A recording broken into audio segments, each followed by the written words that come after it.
Hey y'all, I'm Brooke Hoover, a Louisiana native, actor, writer, and comedian.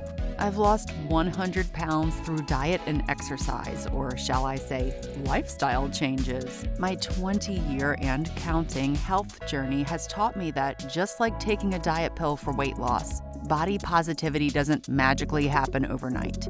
I'm working on regaining my self-esteem and rekindling my love affair with Cajun and Southern comfort food in a healthier way, all the while juggling eating as clean as I can, reestablishing myself in the entertainment industry, which, as we know, is historically fat-phobic, all the while showing my inner fat girl some love. That's fat with a PH. Pretty hot and tempting. Let me tell y'all a tale or two.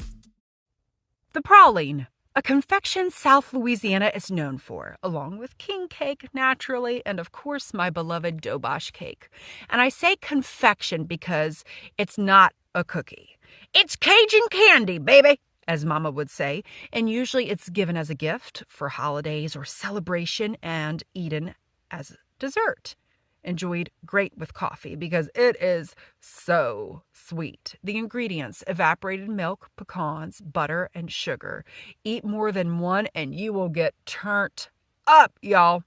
All right, y'all, get this. I'm 6 years old. It's early morning on a school day, February 1987. I wake up and I go downstairs to the kitchen. As we know, if you've listened to an episode a couple episodes ago, I'm not going to eat some regular cartoony kids cereal. Nope. Mama's making pralines for breakfast. My mama makes the best pralines, even better than Nanny Seal, but shh, don't tell her. I'm only kidding, Nanny Seal. I lie. Anyways, I'm thinking, why is Mama making pralines? It's not even 7 a.m. It's not Christmas time. We don't have any festivities or friends' birthdays lined up. What is this special occasion? I turn my head to the left and I see 3 rugged-looking young gents just smiling and wearing colorful sweaters that have them all looking like Cousin Larry from that TV show Perfect Strangers. Y'all remember that? What is going on here? Should we call the police? Where's my dad? Mama explains, and I will save y'all from doing the imitation of Mama's voice here, that the night before, my dad was driving home from the Baton Rouge airport in Mama's car, actually Mama's Jeep. The Mama's airport. The Baton Rouge airport is about 40 minutes away from our house, and it's in the bad part of town, as Mama would say. This other car skidded, and it busted up my mom's favorite vehicle ever, her Jeep Cherokee Laredo. The other car was completely totaled. My dad calls up my mama. Ann, I think you need to come down here and help me. So Mama drives to North Baton Rouge to go help Bob.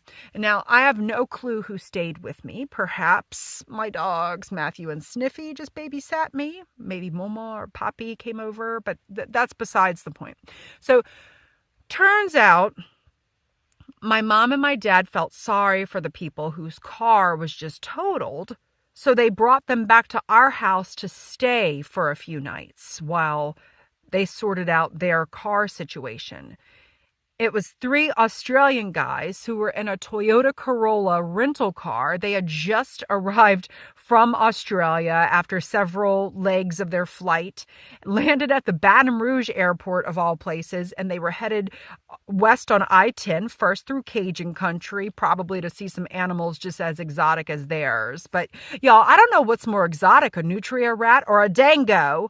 Then after Cajun country, they were going to continue to head west on I-10 to Route 66, and eventually they were going to Hollywood to just do a cross-country U.S. tour. But because those Australian folks are used to driving on the other side of the road, or perhaps because my dad may have been driving on the other side of the road and being wrong himself, or maybe my dad was pretending to be Australian for the night. Who knows who? I'm not blaming the Australian mates. And yes, I'm going to keep using the word mates as much as possible now, you blokes. Their dreams of headed west were derailed. but also possibly made better and even more authentic by being invited over to the home of 3 crazy Louisiana people and 2 very fluffy Louisiana dogs. And Mama and Dad, they just wanted to soften the blow for these folks a little bit, show them there were no ill feelings, and show them a little Southern hospitality by making them pralines, a dessert, for breakfast. Now, where was my dad?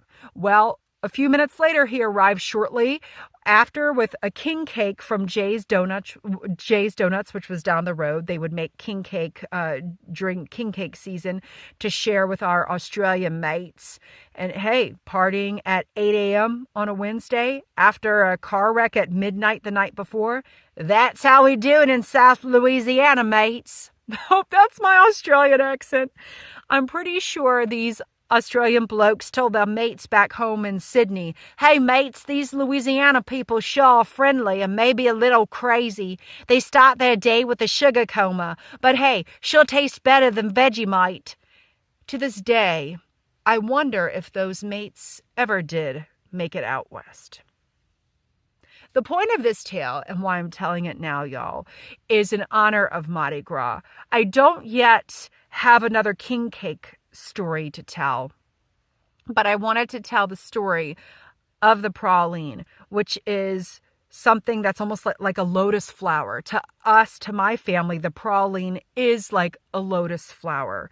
You know, when there's somebody special we want to celebrate, when we don't know what to do, Mama busts out the 4 ingredients that it takes to make pralines. Actually, there's 5 ingredients because the 5th ingredient is a lot of love and arm and muscle power and Cajun tenacity.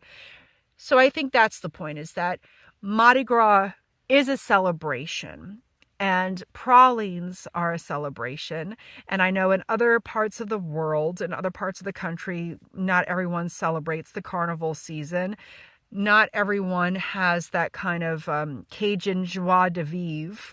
And even myself included, I don't always have that. But I say, how can we find that proverbial praline? I'm not saying you have to invite back, 3 people who you get in a car wreck with to your house. Actually, nowadays in 2023, that would be quite unsafe. But back in the 80s, it was still a little weird, but it was much more acceptable. But it was still weird to the average person. But I think what I'm saying is, what can we invite that allows us to find the goodness out of a tough or difficult situation? Where's that proverbial praline? Well, y'all, wishing everyone a wonderful Mardi Gras. And remember, if you are fasting or giving something up for Lenten season, do it from a place of positivity, not from a place of guilt or I must do this. Yes, I know Lenten season and Catholics were, it's all about guilt. I mean it, let's work on body loving, not body shaming ourselves, right? We're giving something up, if you believe in doing so, for God, not to punish yourself, right? Now, on that note, go have yourself a praline.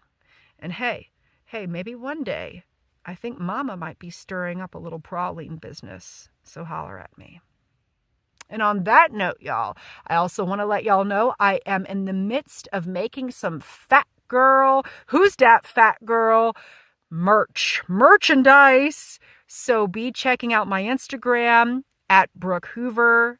Replace the letter O with the number 0, or the brookehoover.com/podcast website. Check that out. And again, y'all, laissez les bon temps rouler. Happy Mardi Gras, baby. Thanks so much for listening, y'all. It is my hope to inspire, uplift, and entertain you with this Who's Dat Fat Girl podcast. So, if you're hungry for more, you can book me to speak or perform my solo show that inspired this podcast, Fat Girl Costumes, written by yours truly and directed by Brian Lady at your virtual or in-person event. Please visit brookehoover.com/fluffybuttproductions or email me at contactbrookhoover@gmail.com for more info. And let's follow each other on Instagram. I'm at Brooke Hoover, and the O's in my name are not the letter O, they're zeros. Not because I want to be a size 0, but because I guess I'm just so clever with my late 90s Yahoo self. And if you like this podcast, which I really hope you do, please give me a 5-star rating and write a review on Apple Podcasts. And most importantly, share this with your friends, family, and other people you may know who are as fat as we are. That's fat with a PH.